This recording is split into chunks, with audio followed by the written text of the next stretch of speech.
Pois é, meus amigos, apóstolo Rina partiu dessa vida para outra. E a pergunta que eu faço aqui, diante de tantos questionamentos nas redes sociais e comentários, e alguns até enviando para mim perguntas a respeito desse assunto, será que Deus recolheu o apóstolo Rina para poupá-lo de acusações, de vexames, diante de tudo que ele estava sendo acusado, né, principalmente pela sua esposa, e Deus resolveu poupá-lo? Ou será que é o juízo de Deus diante de tantas coisas que o apóstolo Rina fez no decorrer da sua vida, principalmente relacionada à parte eclesiástica, religiosa? A vida do apóstolo Rina, como de qualquer um outro, né, foi marcada por virtudes e falhas, sucesso e tropeços, escolhas mal feitas que trouxe para ele negatividade na vida. E inclusive quem acompanha o caso do Bola de Neve sabe exatamente do que eu estou falando. É sobre esse assunto que nós vamos falar no vídeo de hoje, mas antes verifica a sua inscrição aí embaixo se você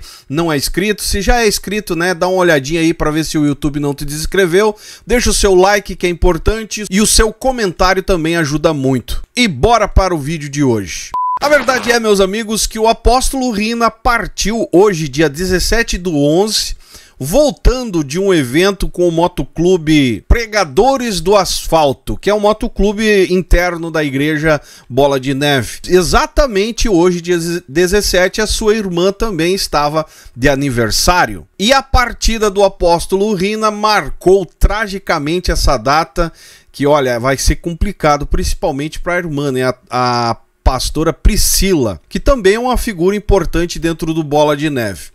Mas a questão é o seguinte: o apóstolo Rina, segundo as informações, sofreu um acidente por volta das 18h30 enquanto retornava de um culto realizado em São João da Boa Vista, no estado de São Paulo. Acompanhado de um grupo Pregadores do Asfalto, ele perdeu o controle da moto na estrada e acabou caindo. Apesar de ser levado consciente ao hospital da Unicamp, apresentava múltiplas fraturas nas costelas e não resistiu. Tenho algumas outras informações que foram de primeira mão, que acredito que não foram confirmadas, né? Que ele também sofreu um infarto aí depois de ter sido socorrido, levado até o hospital. Mas enfim, e o que acontece? De um lado, muitos enxergam a partida do apóstolo Rina como um ato de soberania divina, interpretando assim a sua partida como um livramento de Deus para ele, diante das acusações que ele vinha sofrendo, inclusive processado, proibido de se aproximar da esposa, da ex no caso, e de quem estava fazendo parte do contexto como testemunho. Então o cara estava totalmente envolvido nesse contexto e muita gente está levando a ideia de que isso é um livramento de Deus para ele, provando assim que ele era um cara inocente diante de tantas acusações. E eu vejo isso como uma tendência totalmente humana, aonde o ser humano busca conforto em narrativas sobre a busca, né, de um propósito maior da parte de Deus, principalmente quando se trata de um ser humano religioso, né, que foi Deus, né, tenta trazer uma significação para o acontecimento, atribuindo a partida do ser humano em si a um significado espiritual que transcende. Por outro lado, né, de contrapartida, temos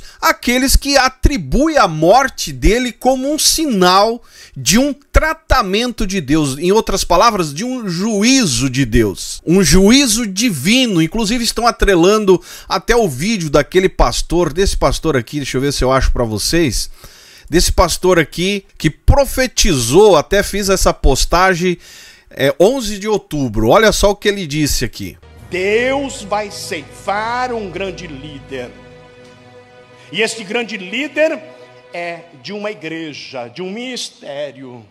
Eu não disse do Brasil, eu estou sendo específico, é de São Paulo.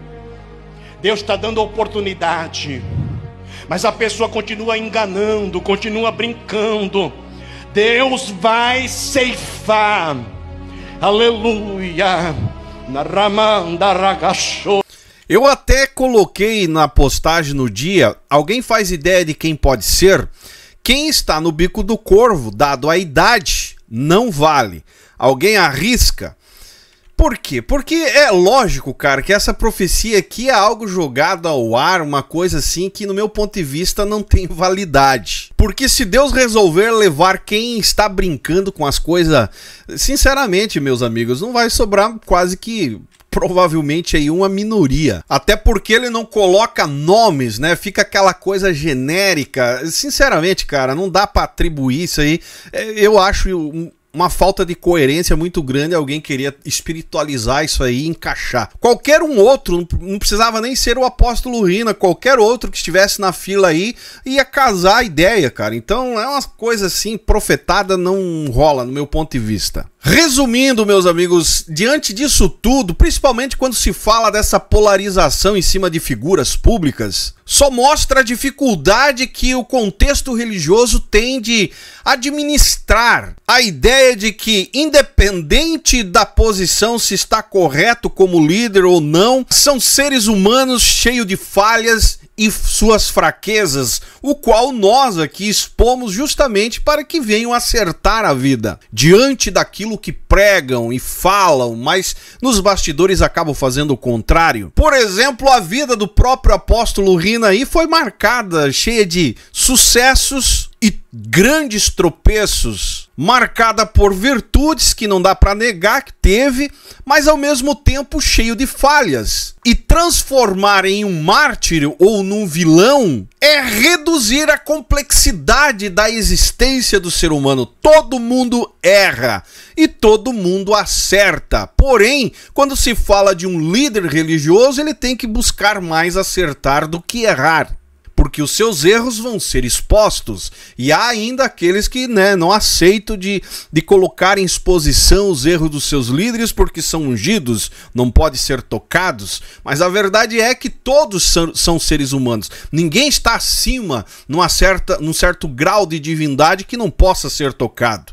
A pergunta que eu faço, principalmente dentro do meio evangélico, né, que quando a pessoa morre dentro da igreja, não importa a enfermidade e a doença, pode ser a mais cruel. É sempre Deus poupando o ser humano e levando ele para a glória, né, para estar junto dele. Quando a pessoa não faz parte daquela bolha, geralmente é o juízo de Deus. A pergunta que eu faço diante de tudo que nós estamos vendo, principalmente se tratando no caso aqui da partida do apóstolo Rina, foi um juízo de Deus dando um tratamento para aqueles que ficaram refletir sobre o que aconteceu e por que Deus poupa o cara recolhendo? Ou foi um juízo de Deus literalmente, segundo alguns que estão acreditando aí que a profetada lá do outro pastor foi para ele, que estava brincando com as coisas de Deus e não se arrependeu e partiu dessa vida para outra? Ou por que Deus ia recolher ele, sendo que o morrer é lucro? Aí entra a questão de Deus estar poupando ele, mas se ele estava brincando com as coisas de Deus. Responda para nós aí embaixo. Esse era o vídeo de hoje. Deixamos aqui as nossas condolências a toda a família, enfim, amigos, pastores. Queira ou não queira, o apóstolo Rina fez um trabalho dentro do contexto evangélico, atingindo muitas pessoas, transformando muitas vidas, trabalhos e mais trabalhos, mas infelizmente partiu dessa vida para outra, deixando alguns questionamentos, principalmente diante do que estava acontecendo dentro da sua própria casa. E vale a nós vivos aqui refletir sobre isso e buscar entender que o nosso papel aqui nessa terra é estar buscando melhorar cada dia mais. E se você chegar a um nível de melhorar e partir dessa vida, os que ficarem vão dizer que você atingiu a estatura de um varão perfeito e Deus recolheu. Mas se você não fizer parte dessa bolha, desse grupo, vai ser o juízo de Deus, a morte na sua vida. Resumindo, meus amigos, o ser humano é complicado de entender e jamais vamos conseguir agradar a todos. Essa é a verdade.